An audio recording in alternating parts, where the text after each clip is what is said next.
제8장. 나는 곧 그 꽃에 대해 더 자세히 알게 되었다. 오래전부터 어린 왕자의 별에는 꽃잎이 한 겹만 있는 아주 소박한 꽃들이 있었다. 그 꽃들은 자리도 별로 차지하지도 않고 어린 왕자를 귀찮게 하지도 않았다. 아침이면 풀 속에 모습을 드러냈다가 저녁이면 사라져버리는 그런 꽃들이었다. 어느 날 어디서 날아왔는지 알 수 없는 어떤 씨앗이 싹을 틔웠다. 어린 왕자는 다른 싹들과는 다른 그 어린 싹을 유심히 지켜보았다. 바오밥 나무의 일종일지도 모르기 때문이었다. 그런데 그 작은 나무는 곧 성장을 멈추고 꽃을 피울 준비를 하기 시작했다. 커다란 꽃망울이 맺히는 것을 지켜보고 있노라니 거기서 어떤 기적 같은 것이 일어날 것만 같았다. 그러나 그 꽃은 초록색 꽃방 속에 숨어서 자기의 고운 모습을 준비하는데 여념이 없었다. 세심하게 빛깔을 고르고 꽃잎을 하나 둘씩 다듬으면서 천천히 옷을 입고 있었다. 그 꽃은 양귀비꽃처럼 구겨진 모습으로는 피고 싶어 하지 않았다. 자신의 아름다움이 가장 빛날 때 비로소 피어나고 싶어 했다. 정말 아름다운 꽃이었다. 그 신비로운 몸단장은 며칠이나 계속되었다. 그러던 어느 날 아침, 해가 뜰 무렵 꽃은 그 자태를 드러냈다. 그런데 그렇게도 요란하게 치장을 한 꽃이건만 하품을 하며 말을 했다. 이제야 겨우 잠이 깼네. 미안해요. 내 모습이 엉망이죠? 어린 왕자는 감탄을 했다. 정말 아름다워요. 그렇죠? 나는 해와 같은 시간에 태어났답니다. 꽃이 살며시 대답했다. 어린 왕자는 그 꽃이 겸손하지 않다는 것을 알 수 있었다.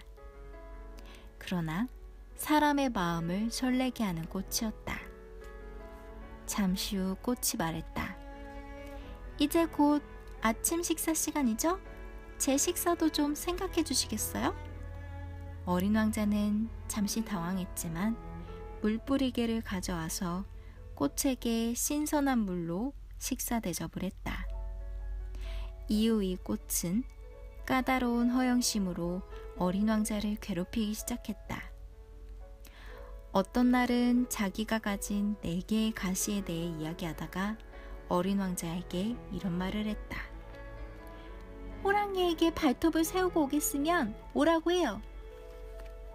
내 별에는 호랑이는 없어요. 게다가 호랑이는 풀을 먹지 않아요. 어린 왕자가 말했다. 난 풀이 아니에요.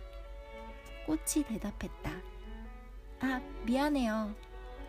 난 호랑이 따위는 조금도 무섭지 않지만 바람맞는 질색이에요. 혹시 바람막이를 가지고 있나요?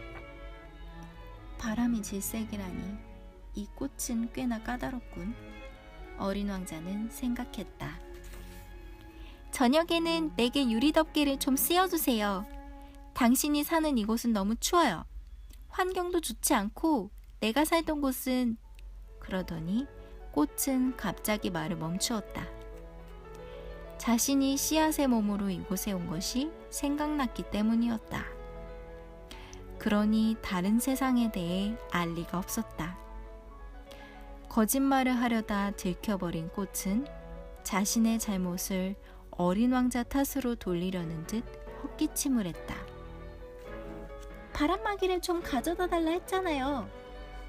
찾아보려는 참이었는데 당신이 말을 계속하고 있어서. 그러자 꽃은 일부러 더 세게 기침을 했다. 어린 왕자는 그 꽃에 호감이 있으면서도 한편으로는 의심하기 시작했다. 어린 왕자는 꽃이 내뱉는 의미 없는 말조차도 심각하게 받아들였고 그 말들로 인해 상처를 받았다. 하루는 어린 왕자가 내게 이런 말을 했다. 그때 그 꽃이 하는 말을 귀담아 듣는 게 아니었어. 꽃의 말을 절대로 들으면 안 돼. 바라보면 향기만 맡아야 해. 내 별도 꽃의 향기로 가득했지만 나는 그걸 즐길 수가 없었어. 나를 그토록 성가시게 했던 발톱 이야기도 측은한 마음으로 듣고 이해해줬어야 되는데 그는 계속 말을 했다. 나는 그때 아무것도 이해하지 못했어. 꽃의 말이 아닌 행동을 보고 판단했어야 됐어. 내게 향기를 전해주고 즐거움을 주었는데 그 꽃을 떠나지 말았어야 했어. 그 허영심 뒤에 가려진 따뜻한 마음을 보았어야 했는데 꽃이란 얼마나 모순된 존재인지. 그때 난 꽃을 제대로 사랑하기에는 아직 어렸던 거야. 제9장. 나는 어린 왕자가 철새들의 이동을 이용해 별을 떠나왔을 거라고 생각한다. 떠나는 날 아침, 그는 자신의 별을 정성껏 돌보았다. 활화산들의 구멍도 청소했다. 어린 왕자의 별에는 활화산이 2개 있었다. 이 활화산은 아침 식사를 끓이는데 매우 편리했다. 그의 별에는 휴화산도 하나 있었는데 그건 늘 그가 말했던 것처럼 언제 다시 불을 뿜을지 알 수 없는 것이었다. 그래서 휴화산도 청소해 주었다.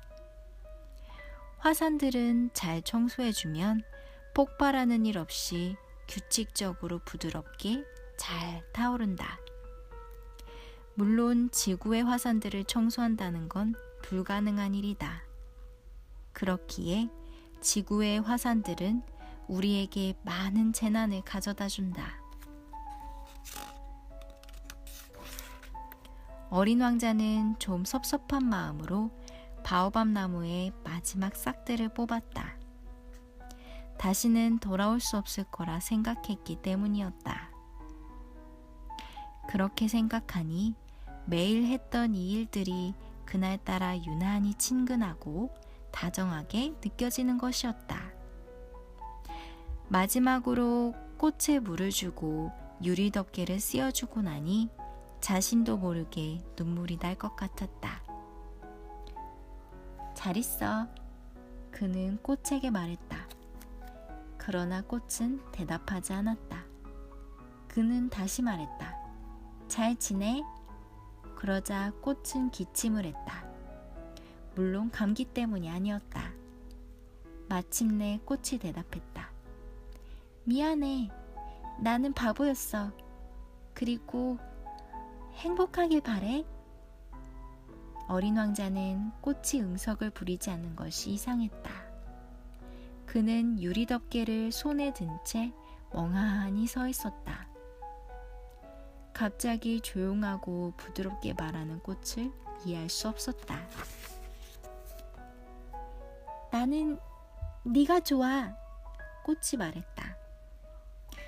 그런데 너는 그 사실을 몰랐지? 그건 내 탓이야. 그렇지만 너도 나와 마찬가지로 바보였어. 하지만 이젠 그건 아무래도 좋아. 부디 행복해. 그 유리덮개는 내려놔. 이젠 필요 없어. 하지만 바람이 불면 괜찮아. 난 그렇게 약하지 않아. 시원한 바람은 오히려 몸에 좋을 거야. 나는 꽃이잖아. 그래도 벌레들이 나비를 만나려면 벌새 2-3마리쯤이야 견뎌야지 뭐. 나비는 무척 예쁘다며?